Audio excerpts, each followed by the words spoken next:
Oke, di sini aku mau bahas tentang pentingnya berpikir kritis pada pikiran sendiri. Jadi, pada konten kali ini aku mau bilang bahwa kita misalnya ada satu tujuan yang mau kita tuju, tapi itu tuh nggak spesifik gitu loh. Misalnya kayak orang nih, misalnya mau beli handphone baru, pasti yang ada di pikirannya cuman beli handphone baru gitu, tapi nggak tahu tujuannya untuk apa gitu kan.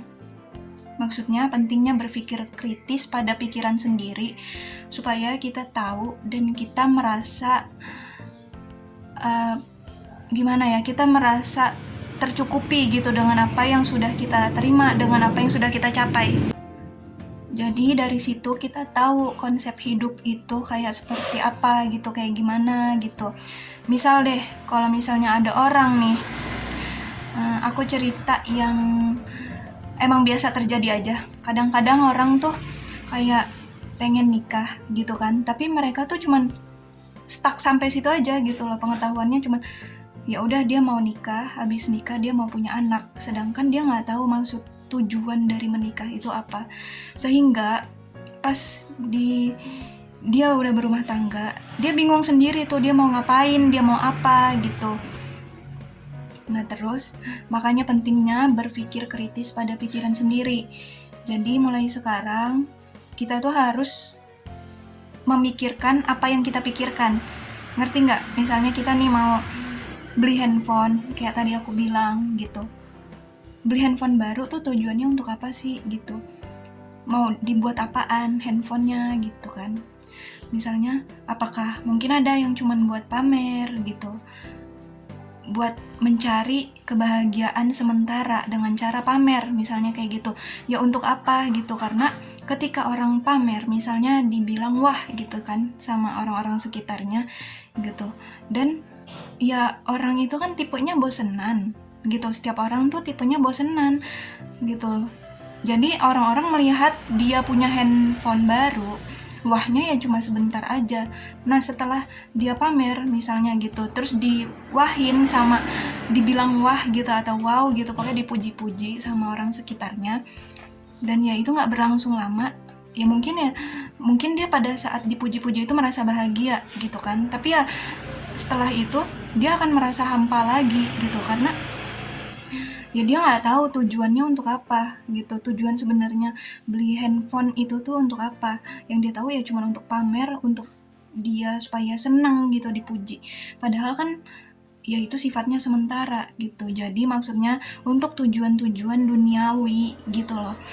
Kita penting banget untuk mengetahui tujuannya tuh untuk apa sih gitu, karena setinggi-tingginya nih tujuan seseorang, kalau dia stuck cuman sampai dia pengen jadi ini, dia pengen jadi itu, dia pengen punya ini, dia pengen punya itu gitu kan, stuck sampai di situ doang tanpa adanya spesifikasi tujuannya dia, maka ya dia akan kebingungan, akan nggak tahu arah. Misalnya dia udah tercapai gitu kan apa yang udah dia tuju nih, apa yang udah dia mau. Kok gelap muka gue ya. Nah akhirnya dia setelah apa yang dia tuju itu tercapai, ya dia bakal kayak hampa aja gitu, kosong, karena dia tuh nggak ada tujuan. Jadi tujuan di duniawinya dia nih udah tercapai semuanya. Ya udah akhirnya ya udah dia muter-muter aja di situ loh. Ngerti kan maksudnya? Muter-muter aja. Muter-muter aja di tujuan duniawinya dia, dan ya sedangkan tujuan duniawinya dia udah tercapai, mau apa lagi. Sedangkan fitrahnya manusia itu, nalurinya manusia ingin mencapai sesuatu gitu kan. Nah sedangkan kalau misalnya tujuan dunia dia, cita-citanya dia semuanya udah tercapai gitu, terus mau ngapain lagi? Yang ada dia hampa, nggak tahu arah, terus jadi bingung sendiri. Jadi makanya itu, jadi manusia itu penting banget juga punya kecerdasan spiritual, maksudnya kecerdasan dalam beragama gitu. Maksudnya kecerdasan dalam beragama, kita itu hidup harus ada panduan dong, harus ada tuntunan gitu. Sama kayak mesin-mesin yang kita beli, misalnya mesin jahit, pasti benda-benda itu ada buku panduannya gitu kan.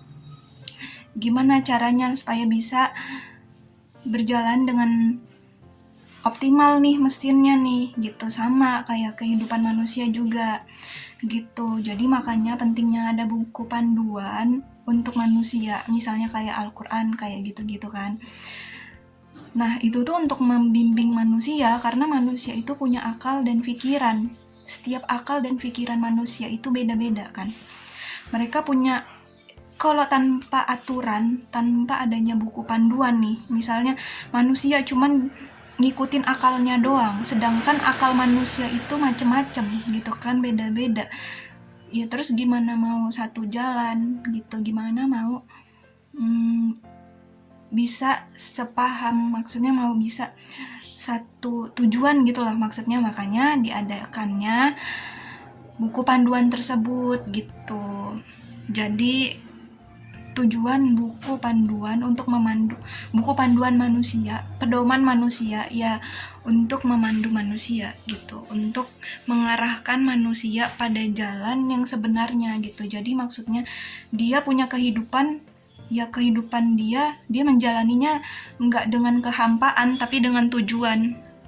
Jadi maksudnya supaya manusia itu paham, ya dunia itu bukan tempat selamanya loh gitu. Dunia itu tempatnya singgah, cuma tempat singgah, cuma tempat menimba ilmu, tempat menimba bekal kita untuk pada tujuan yang sesungguhnya gitu, yaitu akhirat gitu. Di hari yang sesungguhnya, di kehidupan yang sesungguhnya gitu. Jadi maksudnya pada kehidupan yang sesungguhnya nanti, kita itu maksudnya supaya manusia itu punya tujuan yang terarah, yaitu hidup itu tuh sebenarnya ada loh kehidupan yang sesungguhnya, dan itu bukan di dunia. Jadi kehidupan itu belum selesai cuma sampai di dunia gitu kan, ada kehidupan selanjutnya. Makanya untuk orang-orang yang masih mengira bahwa Tuhan itu nggak adil gitu kan, misalnya ada orang yang mengira gitu Tuhan itu nggak adil karena dia dilahirkan di tempat yang seperti apa, atau di keadaan yang seperti apa, atau dia dilahirkan kayak gimana gitu. Ya mungkin belum tahu aja gitu bahwa ya di dunia ini emang bukan tempat kita sesungguhnya gitu. Jadi ya emang kita nggak ada yang bisa request, nggak ada yang bisa milih kita mau di mana, mau kayak gimana gitu. Jadi emang kita nggak bisa request. Justru itu bukti bahwa kita itu di dunia ini bukan tempat yang sesungguhnya gitu. Jadi maksud aku ya perpanjanglah, perluaslah pola pikir, perluaslah cara berpikir, dan tumbuhkanlah kecerdasan dalam berpikir, yaitu tadi dengan cara kita melihat buku-buku panduan manusia itu loh, maksudnya kayak Al-Quran dan hadis kayak gitu-gitu. Itu kan buku panduan gitu, maksudnya ya emang yang masih kesel sama Tuhan gitu, yang nganggep Tuhan gak adil ya, karena memang di dunia ini kayak gimana ya, ibarat kayak kita tuh dikasih tugas gitu, dikasih job desk gitu, misalnya ya kamu jadi ini ya gitu, misalnya ya ini maksudnya diibaratkan gitu supaya maksudnya pada ngerti, pada paham gitu, banyak yang paham, banyak yang ngerti kan jadinya enak gitu ya.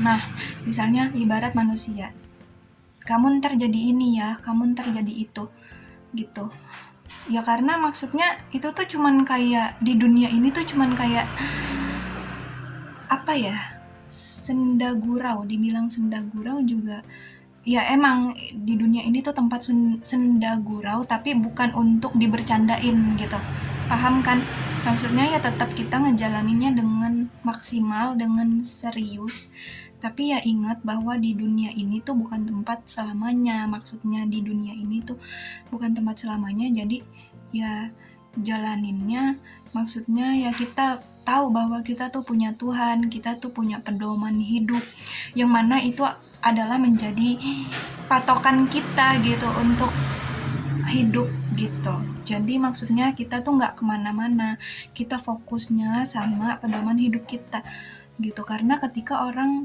memakai nih masing-masing, mereka pakai akalnya sendiri gitu.